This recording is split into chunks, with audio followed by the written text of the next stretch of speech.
On a prévu dans toute la réflexion de l'aménagement justement de l'espace bureau une ségrégation des espaces, c'est-à-dire qu'on voulait un atrium qui est très vivant, qui est très collaboratif, où il y a des espaces qui ont été intégrés là, pour vraiment les espaces de travail.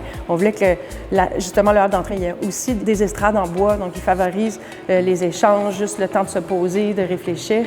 Puis à partir de là, on est venu construire notre espace bureau.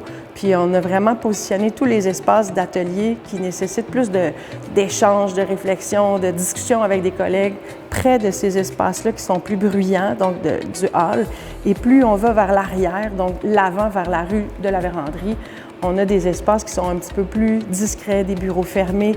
On est venu ajouter aussi des volumes que vous pouvez voir ressortir dans l'atrium qui viennent un peu décomposer l'espace puis venir recréer des petites zones un peu plus d'intimité pour les travailleurs.